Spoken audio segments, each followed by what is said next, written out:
Today we start chapter 5, which is about recursion, very important technique for computer science and for mathematics as well. And the first topic is recurrence relations. So what is all this about? Generally, I want you to pay attention to two different ways how we can define a sequence of numbers. So let's say explicit. So generally we'll say the following: let a(n) be 3n plus 1 over 5, where n is natural number. So here we have a sequence given by a formula. So if I want a25, then what do? Just plug in 25. And I'm done. I have the member immediately. But there is a recursive way,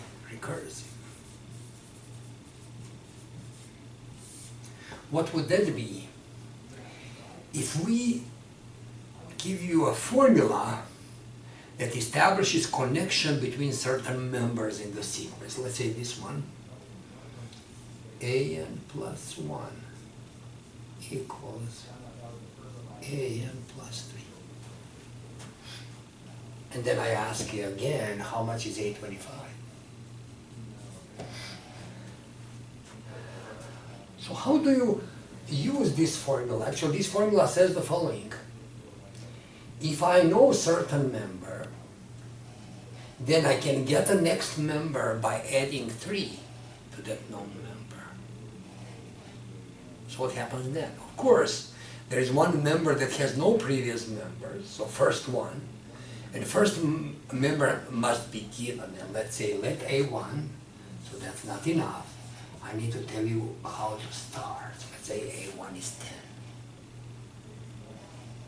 And then what happens now?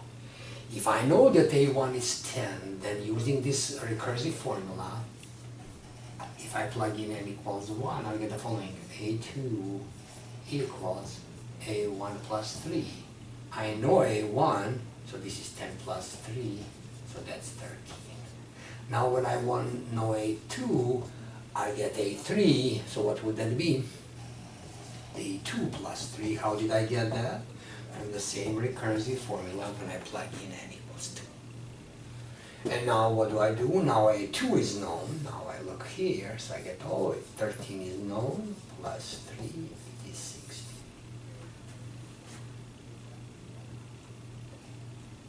And then what? I can get 25th member. How will I get it? When I plug in 24, I will get that a25 is a24 plus 3. But unfortunately, I cannot jump immediately to 25th member like I did a minute ago. I have to calculate all the intermediate members. So you cannot jump into the sequence. You have to progress through a sequence. So that type of definition of a sequence, where you use connection between certain members of the sequence to kind of describe it, is called a recursive definition. By the way, of a sequence, by the way, you might recognize here the flavor of mathematical induction, because in mathematical induction, we need to check the starting proposition, then from propositional level k to advance to the k plus 1. Actually, recursion and induction are almost the two faces of the same thing. And they are, recursion tells you how to do step-by-step construction of an object or calculation, and induction tells you how to do step-by-step proving of their property. So induction is about statements and the proofs, and recursion is about construction and calculation. All right, so I would say that idea sounds fairly simple. Let me put a definition on the board, and then actually the rest of the section will devote to actually the hardest thing about recurrence relations, and that is not when they are on the board how to use them, but how to recognize them within a text.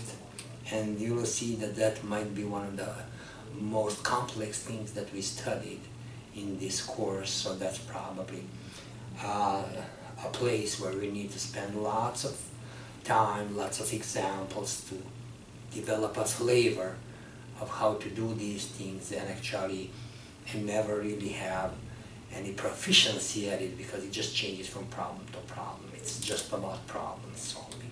But let's put things on the board and be more specific. So definition, I'll just copy the definition from the notes, and I assume that now after this introduction it all makes sense. So it says the following definition of 5.101.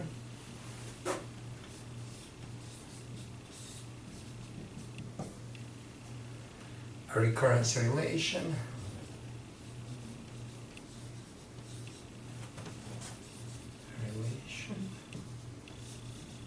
for a sequence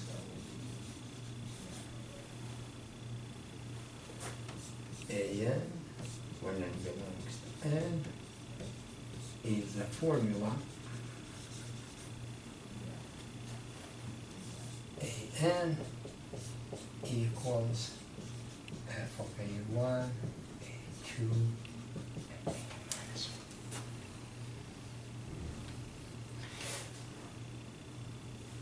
1. I just continue the comment in the notes, but we can just verbally say that establishes connection between the nth member and all and some of the previous members, might be all or some of them, and generally what you will see that we also, in order to obtain full determinacy of the members, we need, and I'm not going to try to make this too specific, a few starting values given in advance.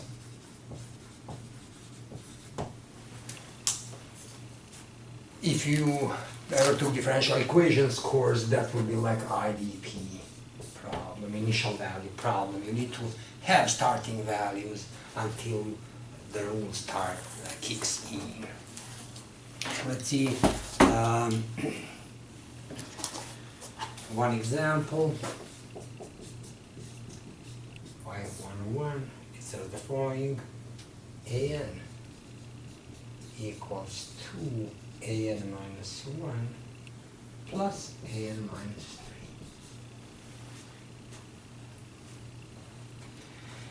3. And then what? Generally, how many starting values do we need to have? Now let me see with some starting values. A1 equals 2, then I put A2 equals -1, and I put A3 is 5. This is not something that I calculated, it's just I can start with some other initial values. Why? Because look at this. If I want to have AN, I must have AN minus 3. So, since AN minus 3 has to be greater or equal 1, because that's the oldest member in the sequence, and it has to be greater or equal 4. So generally, to use this formula, n has to be at least 4. And then everything before that, which are 1, 2, and 3 level, must be given in advance. And when that starts, now I can go for n equals 4, I'd say A4 equals 2A3 plus A1. I have everybody on the board. 2A3 is 10 plus 2, which is 12. And now everybody's there. A5 is what? That's n equals 5. 2A4 plus A2. 2A4 is what? 24 plus 2, that is 26, and so on and so on. As I said, we cannot get them rapidly, but we can go member by member. You will see in sections 2 and 3, we'll actually show that in certain cases we can derive an explicit formula out of these recurrence relations, but that's not always the case, so don't always count on it, except for some fairly simple cases. So generally, and recursive formulas are good enough. For example, if you need to calculate something in real life, then you can just set up a program, and then it will quickly just cover all the members until you get the one that you need. All right, now a few problems where actually nobody gives you a recurrence relation, and you need to come up with it on your own, reading the text carefully. So first example is famous Tower of Hanoi.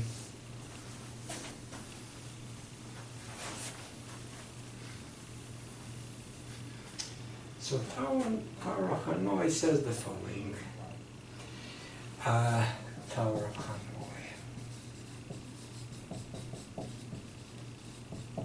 You have 3 poles. Here they are. On the first one, there are n rings. Do better drawing. There are n rings. Did you see how many in the example?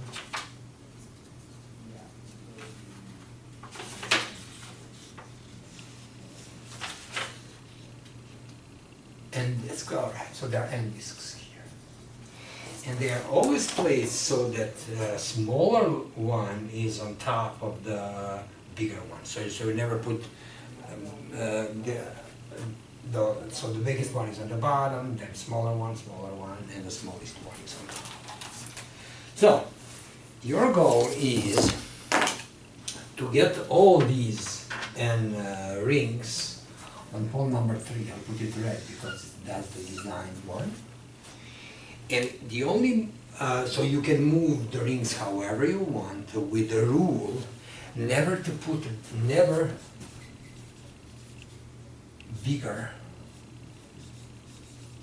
disc on top of a smaller one. So that rule is prohibited, it will break it, let's say, or something like that. Or bring the bad luck or whatever. So my question is, can we do that? And here is the reasoning that actually tells us that that we can do it.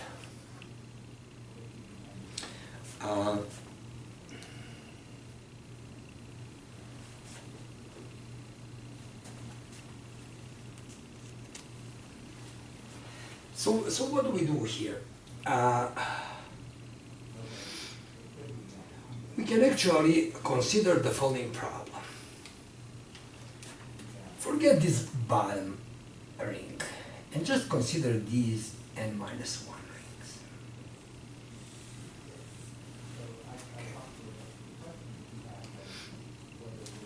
So the question is,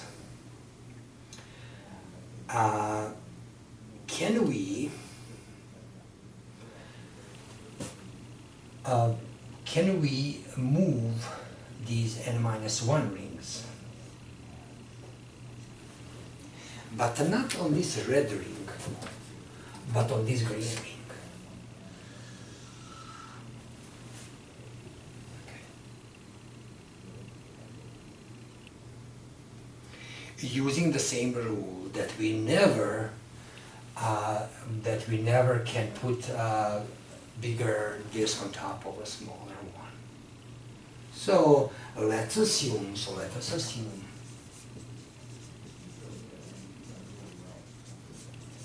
that it could be done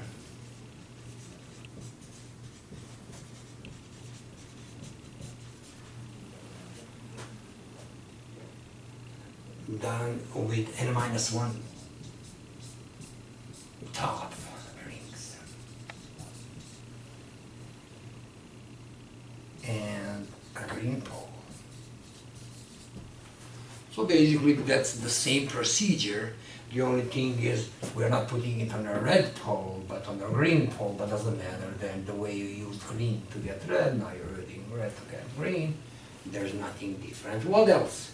What about this disc that we forgot this disk will stay there, and it doesn't hurt us ever because it will be never placed on top of anything bigger.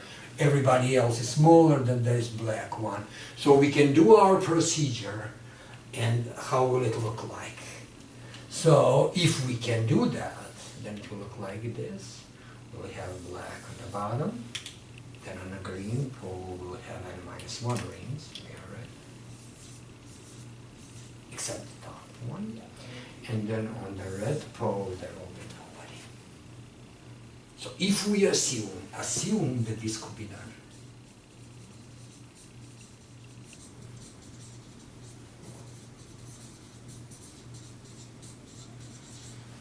So if we know how to move n-1 rings, then what do we do in that case if we have like sub-program for shorter sequences?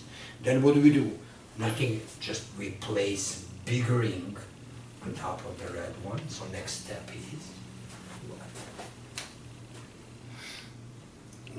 is this. Black one stays there. Green one has all these rings that were already there. And then the red one gets the black disk.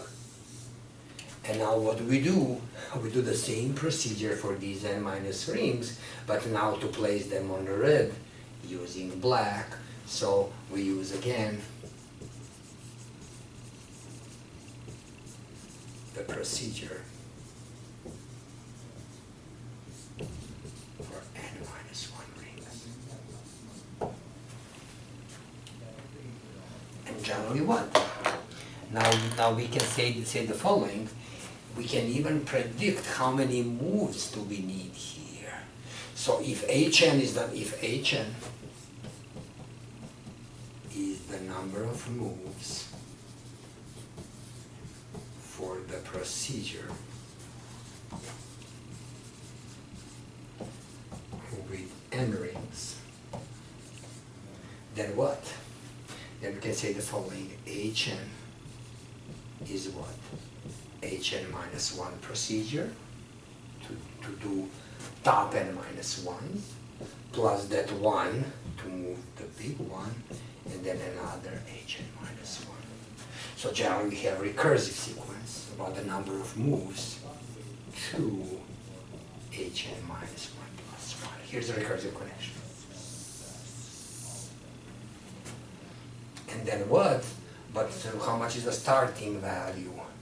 If you have only one ring, H1 will be 1 degree. So if I have only bottom ring, I will just take it directly to red, it will be 1. So what about H2? It would be 2 times 1 plus 1, which is 3. What would H3 be? 2 times 3 plus 1, which is 7. Actually, here is, this time, and that's it, we can calculate Hn for any n. Actually here we can even guess the formula, and that's, there's no general way how to do that, but sometimes you recognize the pattern. What happened here, you are just a little shorter than power of 2, because if you think of this as 2 minus 1, then what happened? Then on the next level, that was 3. I can think of it as 2 times 2 minus 1 plus 1. 2 times 2 is 2 squared, and then minus 1. And then when I go here, I can say 2 times 2 squared minus 1 plus 1, so that's 2 cubed minus 1. And very easily we can see that Hn is 2 to the n-1. So what did we accomplish here? We actually showed 2 things. Number one, that Hanoi, problem of the Tower of Hanoi could be solved. And what else? We're even able to count the number of moves that we need in this strategy, and that number of moves is 2 to the n-1 for the tower of height n. So this is the first problem. So what happened here? Basically, we were able to make a connection between nth level and nth minus 1.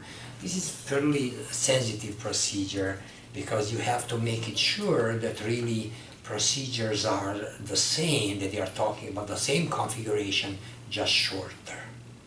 And that's sometimes not that obvious, so the best thing is, I would say, probably to just go through the examples. So next example, 513 is probably the most famous recurrence relation, and that is the one about Fibonacci numbers.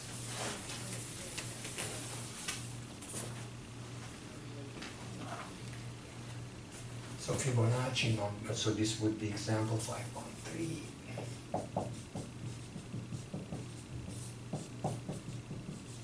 Fibonacci numbers. So what is the story here? The story here is, as I said, problems change from one story to another, completely different approaches. It says here, how many pairs of rabbits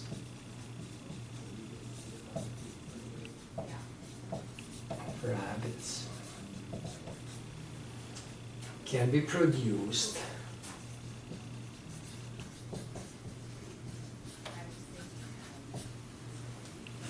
in a year from a single pair of rabbits. From a single pair, if rabbits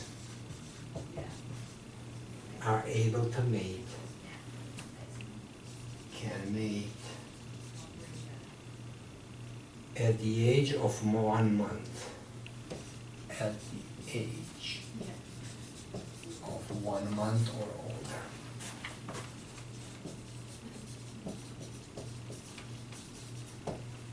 Okay. So what? So generally what they are asking us here is F. So let's introduce precise notation. So it's the beginning of the year, so F0 is the number of pairs of rabbits in the beginning of the year, so that's 1 pair. So it's beginning of the year, there is 1 pair. And actually, very often it's good to kind of warm up for the idea with a few first members calculated by hand and manually before you start to attempt a recursive formula. So what's F1? What happens at the end of the first month? So we have what? We have that pair that was there in the beginning of the year, and then there is 1 pair that they produce 1 month later. Or they will assume that they cannot mate, yeah. Okay, so they were newborns in that story. So F1 is also 1 because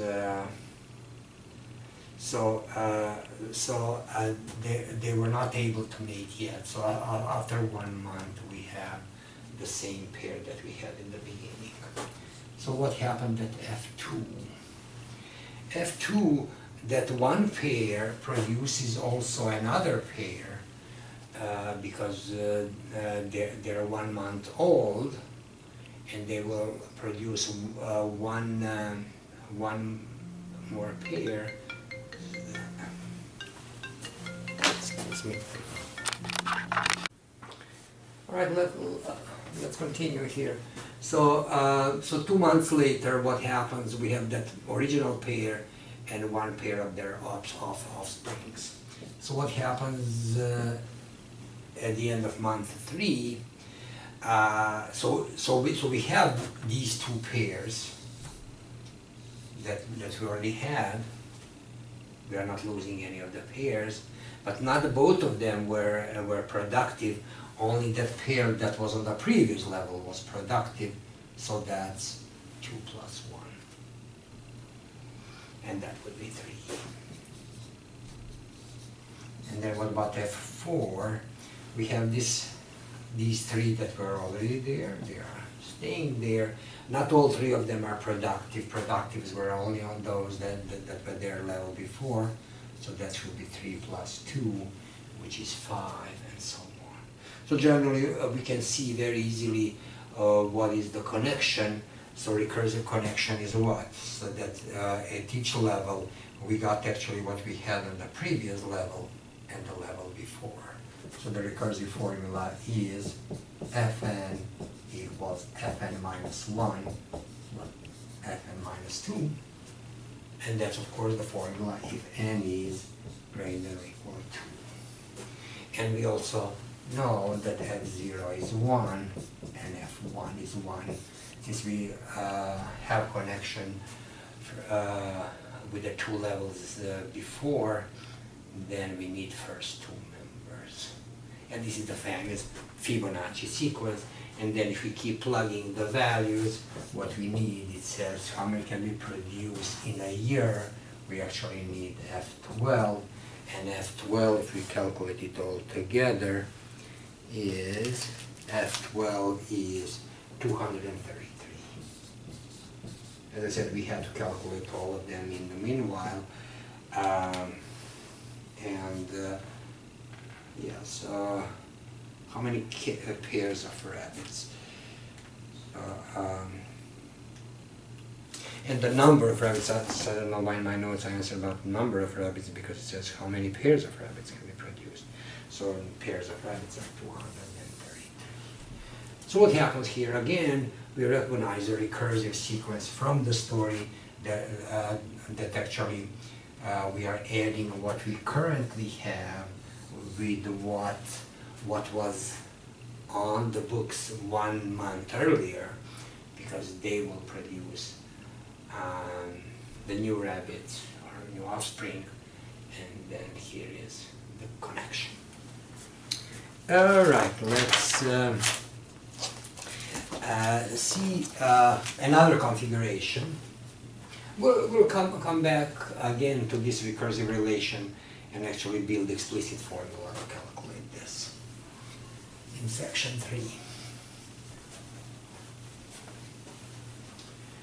Example 514.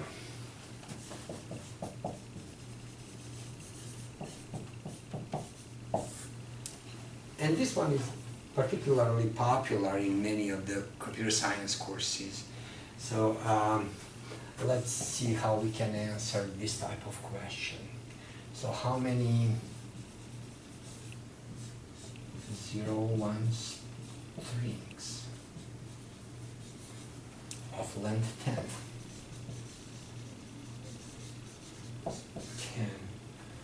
do not contain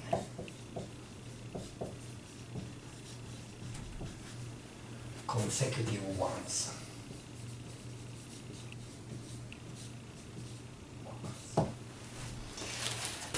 This sounds like a problem from chapter 4, but actually solving it with our techniques from chapter 4 would be very complicated. Why? Because there are many cases, and writing it as a kind of composition of those old ideas would be quite unpleasant. And here is a completely new approach. So generally what? We will not pay attention that this is length 10. We'll just think in the general terms, what is the connection between the longer sequence and the shorter sequences? So let n be the number of those that do not have consecutive one. We will call them correct, to avoid repeating the condition again. Let n be the number of correct sequences of length n.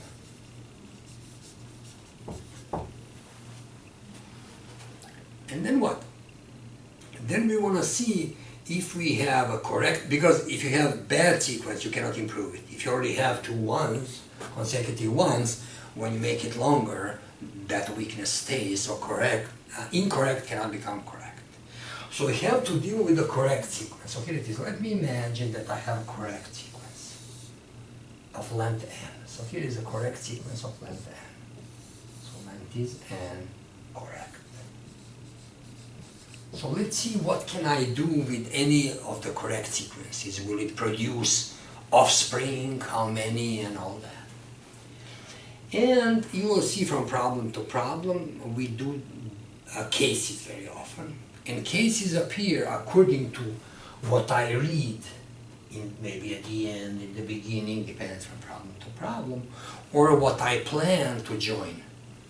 This, and sometimes one strategy is good, sometimes the other strategy is good.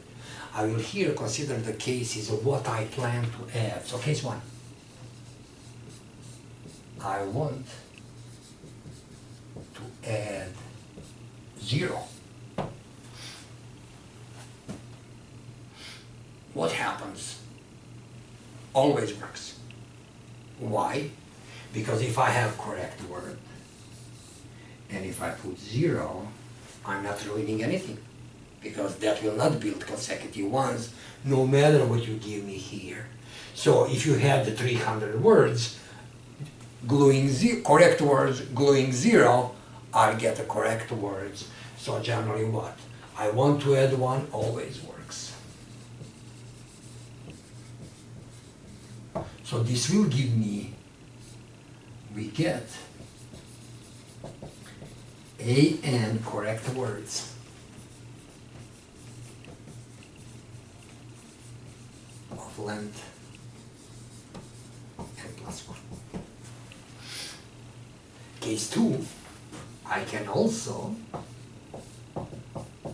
maybe add 1. This is the other case. I have to add either 0 or 1, there's nothing else. Now things are more complicated. If I want to add 1 here, then what? Thing might go wrong. Actually, when will they be wrong? As long as if I end here with 1, that would be bad. That would be a bad word. So if you want to use this strategy, your AN word must finish with 0. For sure it must finish with 0. So you have no freedom. So not all the AN words will be useful. Only those that end up with 0. But how many is that? Generally what? I can count them easily, because what's this? This is now the word, correct word, of length AN minus 1. Generally this strategy says, what? Take any correct word of length n minus 1 and paste 0 and 1. Because if you have 1, you must have 0 in the buffer, then you are okay. If you were correct, after adding 0, 1, you are okay. In how many ways can I do that? Whatever correct word of length n minus 1 I have, that's in n minus 1 way. So this way we produce an minus 1 correct words of length n plus 1 ending with, pasting 1, sorry. Or yes, they are actually ending in 1. Because when we paste 1, they will end with 1. So altogether, what's my total? So when I look at this, my total is like this. An plus 1. I get an of them by pasting 0 on the correct word, or n minus 1 of them by pasting 1, and of course I have to be 0. So here is the formula. And then what? By the way, how much is A1? My A1, what is that?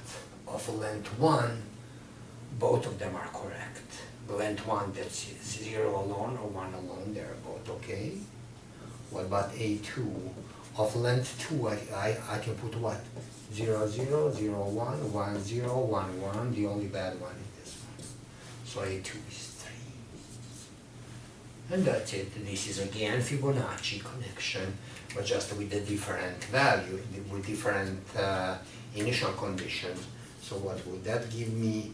A3 is 4, A4 is 7, and 5 is 11, A6 is 18, A7 is 29, I'm just adding, A8 is what?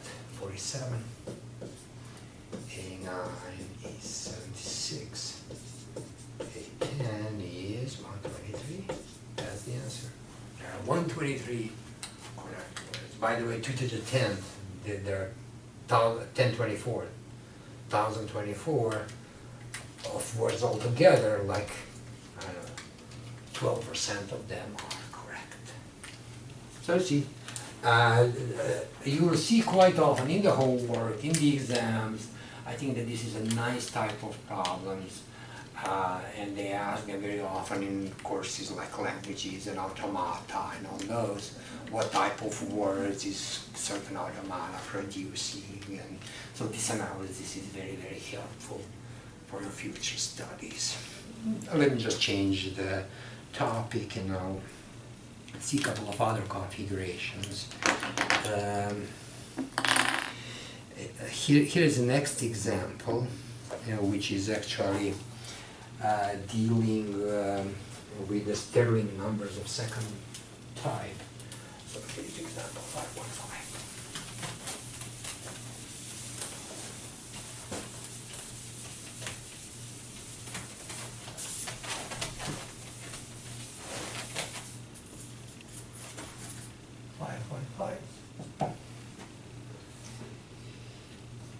In how many ways?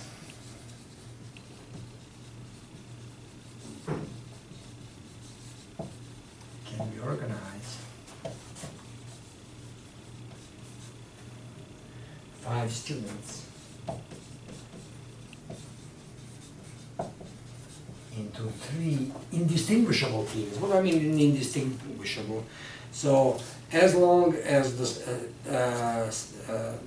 same groups of students, same students are placed together on the same team, doesn't matter if that's first team, second or third. It's not like one, it has special name. So as long as teams consist of the same players, then I consider that to be the same. So into 3 teams, if each team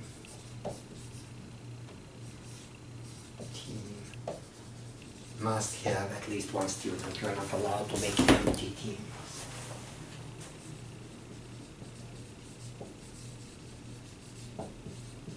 One student. This is another nice configuration. We'll discuss it in general terms in a minute. So here's one way to do the counting here. So what would that be? So if I want all those teams, I can say the following. I can pick one student, let his name be A. So fix a student. And call it A. Then what? We have 2 possible cases. A alone, so A is his own team.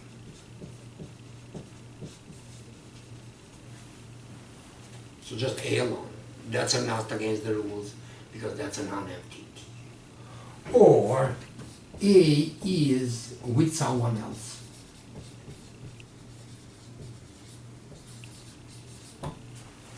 So either he's alone, or he's on a team where he's not alone with someone else. I don't know how many players. All right, then what do we do here? What if A is his own team? Then actually what happens is the following. We have A as a one team, And now we have exactly a recursive connection where actually what? All the others need to solve a different problem. What is the problem? I have 4 students left and 2 teens. Do you agree?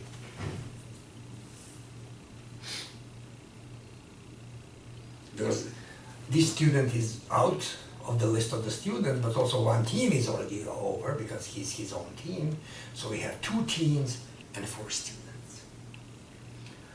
The other configuration, A is with someone else, then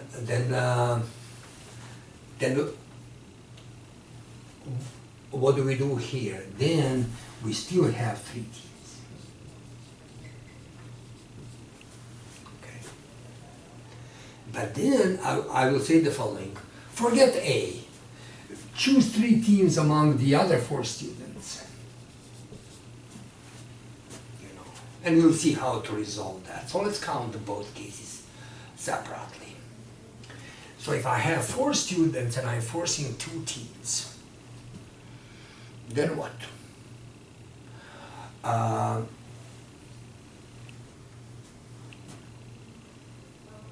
If I choose 2 teams, actually, I can just say the following. All right, choose first team, however you want. So out of 4 students, here are the other 4 students.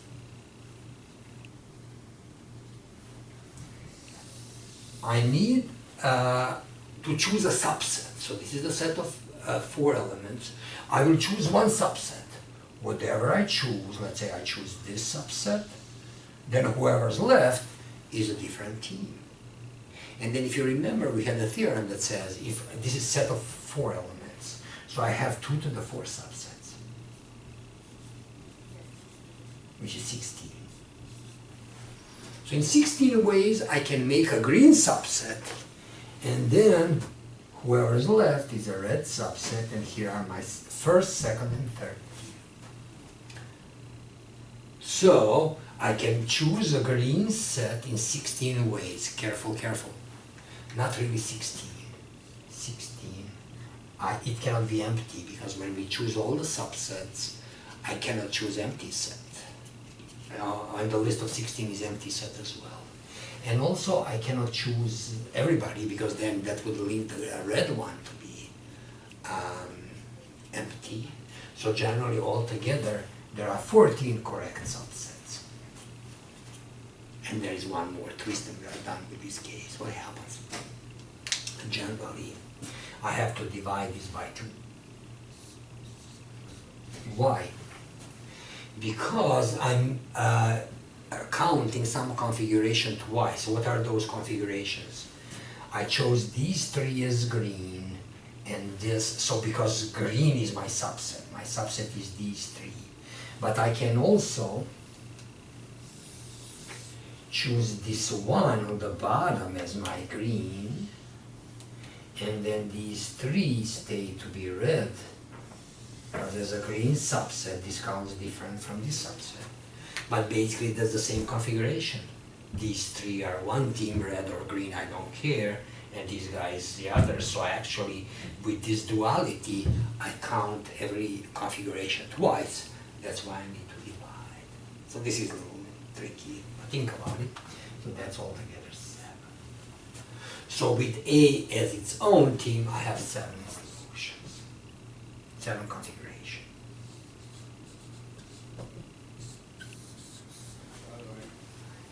A little better, this 7. Okay. Now what happens in the other case? Generally, if I have, these are fairly easy. I'm a little worried that we forgot about our A completely because he's not on his own team. But I'll make 3 teams out of 4 students. And actually what? I can say the following. Now I'll change the reasoning. Among 4 students, actually, each team must have 1 student, that's for sure. Because no team. So there's only 1 extra student, and that student needs to join one of them. So generally my only question is, which two students will be together. That's the only choice. So what? Among four students, I need to choose two that are together. And that's what? 4 times 3 over 2, that's 6. So there are 6 different configurations. So whenever I know which couple I chose to be together, then the other 2 are alone, and that's it. Now you say, wait, but what happens with the A? A waits until these 4 make teams, and then they say, I can now join whoever I want. In how many ways? So A can be here, A can be here, or A can be here. So what do we get here? Actually, these 6 configurations, 3 times 6 for A, so that's 18. So altogether we have 7 configurations of one type, 18 of the other. So the answer is 7 plus 18, which is 25. All right. So it is quite kind of subtle, couple of interesting reasoning. These all subsets, remove 2, remove the doubling, then cases, and what else? We have complete lack of symmetry between this case and that case. Actually, what we just did here is an example of so-called Stirling numbers of second kind. There are first numbers of first kind, but you don't study them in this course. Generally, what is happening there. So that's configuration SNR, it's called. So that's Stirling notation. What is SNK? So the same way as in this example, we split n objects into k different non-empty, non-overlapping. Let me emphasize that. If you say split, that what it means, non-overlapping, overlapping subsets. So in how many ways can we do it? And here is the recursive formula. So we think about our A again. So A alone, A with someone else. So if A is alone, then that's what? S n minus 1, k minus 1. Why? Because then if A is alone, what we are doing, we are just using n minus 1 players, objects, for k minus 1 team, and then A is just his extra team. Or we have what? We have n minus 1 players, we accept A, but they make k teams, and then A chooses which of them to join, and that's exactly the same reasoning that we had before. It's even easier and better because I didn't have need to energy to spend to calculate how much is this. So this is SNK. So this is a famous recursive relation. So it says SNK could be broken into 2 cases, and they are non-overlapping. One where the number, when the members, a specific member, let's say A is not included, is for sure on its own team or with someone else. And let's see how this formula works. Generally, before we start applying the formula, let me just make a statement. We have that statement somewhere. Oh yes, I wrote there the following first few values. Sn1 is the same as Sn equals to 1. And that's obvious. Why? If you have n players and only one team, there's only one choice, that's everybody's on the team. If I have n players and n teams, then everybody's his or her own team. So that's only one configuration. This is interesting one, SN2 equals 2 to the n minus 1 minus 1. Why is that? That's that reasoning that we had before in that example. If I need to choose a subset, then I can do it in 2 to the n ways. But then I remove two extremes, nobody or everybody. I divide by 2 for that green or red. And when you divide by 2, you get 2 to the n minus 1 minus 1. So these two formulas are useful when we do calculation. And here is interesting, this is interesting for the way how we use recursive connection. So generally, let me erase this now.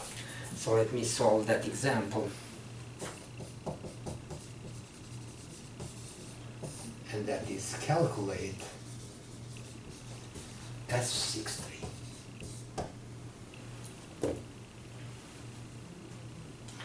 So how do we do this recursion? You are in danger to start this if you don't have level 2 ready. So it's a good idea to have level 2 ready, and that's using these formulas. So what do? I say the following: S22 is 1, because of this formula. S32 is what?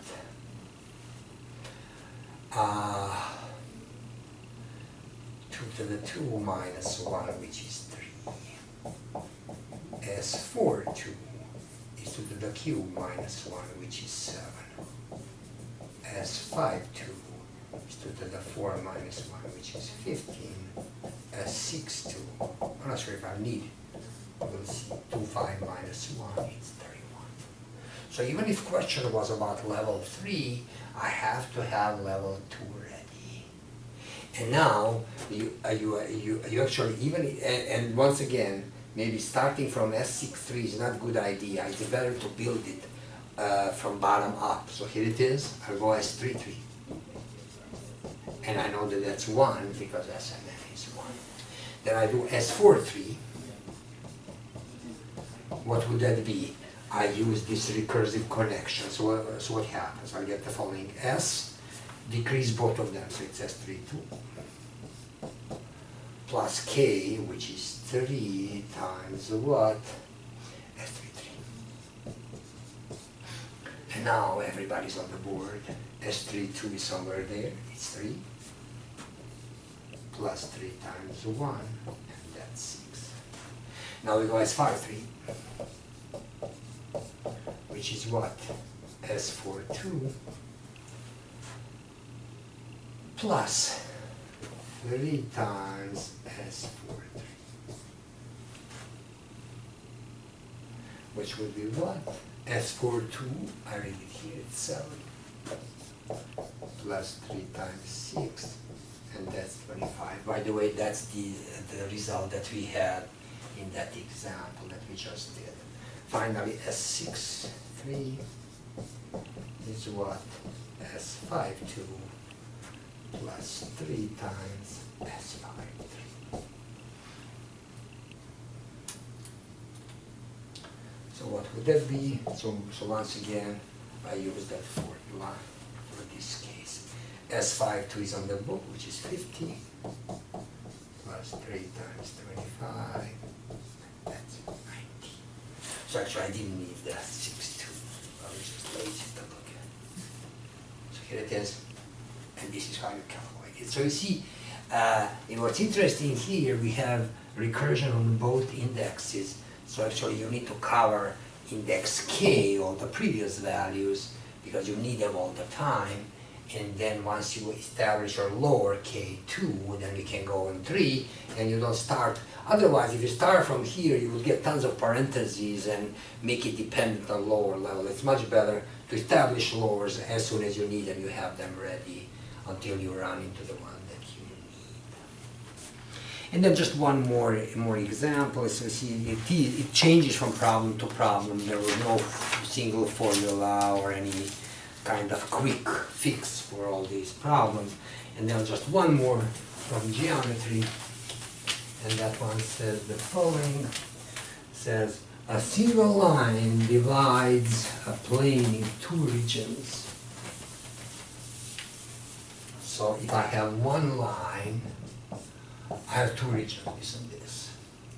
If I have two lines, in how many regions can they divide the plane? At most into four. 1, 2, 3, 4. That's the most you can get. So two regions.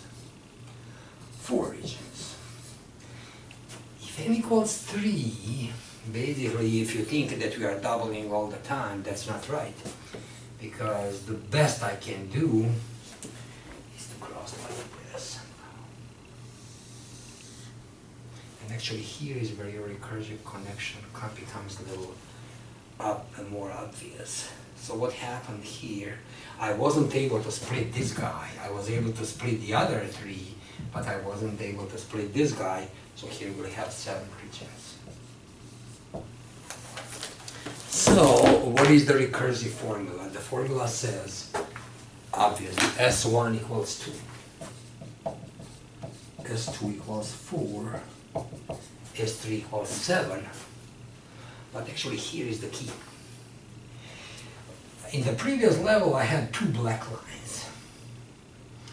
And generally, how did I get extra regions here? When my new red line makes a splitting only when it hits a black line.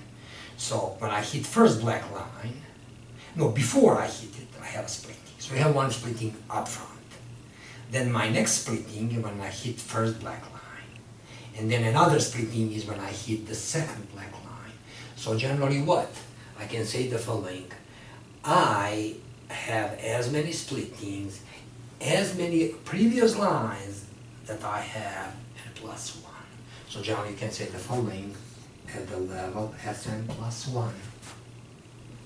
I have whatever regions I have before, and some of them double, like in that rabbit story.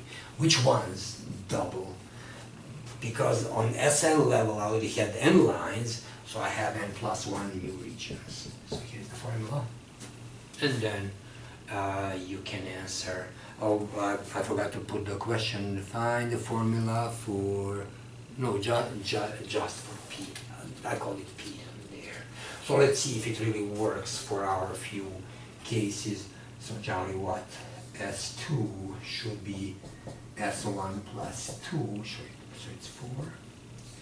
And then S3 is S2 plus 3, which is 7.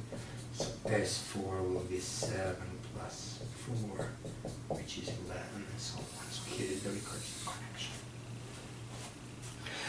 My main advice here is, for those general configurations, just play with them and see how you can make connection between 2 levels or a few levels of the configuration.